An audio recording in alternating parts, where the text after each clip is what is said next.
দারুচিনি দ্বীপ সিনেমা দিয়ে 2007 সালে ছবি যে পা রাখেন লাখ চ্যানেলাই সুপারস্টার তারকা জাকিয়া বারি মম। অভিনয়ের পাশাপাশি সামাজিক নানান কাজে প্রায়ই দেখা যায় অভিনেত্রীকে। বৈষম্য বিরোধী ছাত্র আন্দোলন ও চলমান বন্যায়ও বেশ সরব ছিলেন জাতীয় চলচ্চিত্র পুরস্কারপ্রাপ্ত এই অভিনেত্রী। নাটক, চলচ্চিত্র ও ওয়েব সিরিজে নিয়মিত কাজ করে যাচ্ছেন মম।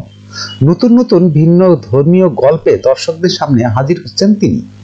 সেই ধারাবাহিকতায় এবার সত্য ঘটনা অবলম্বনে নির্মিত এ নাটক to be or not to বিতে অভিনয় করছেন তিনি। নাটকটি পরিচালনা করেছেন প্রীতি দত্ত।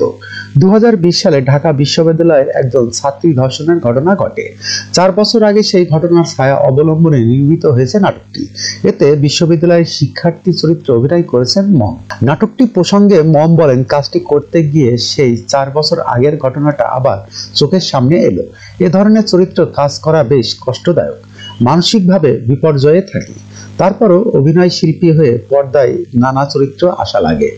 তিনি আরো বলেন, ধর্ষণ খুবই নিকৃষ্টতম একটি ঘটনা যা একজন নারীর জীবনে ঘটে। এ সভ্য সমাজে এটি আমরা কখনোই চাই না। এ ধরনের অনাকাঙ্ক্ষিত ঘটনায় একজন নারীর জীবনে কি ধরনের এফেক্ট পড়ে সেই চিন্তা থেকে নাটকটি নির্মিত হয়েছে। নাটকটিতে আরো অভিনয় করেছেন আজাদ আবুল কালাম, মোহাম্মদ ইকবাল হুসাইন প্রমুখ। এটি চলতি মাসেই ইউটিউবে প্রকাশ পাবে বলে জানান নির্মাতা। যখনকার খবর তখনই দেখতে চোখ রাখুন সুন 24 টিভিতে। চ্যানেলটি সাবস্ক্রাইব করুন।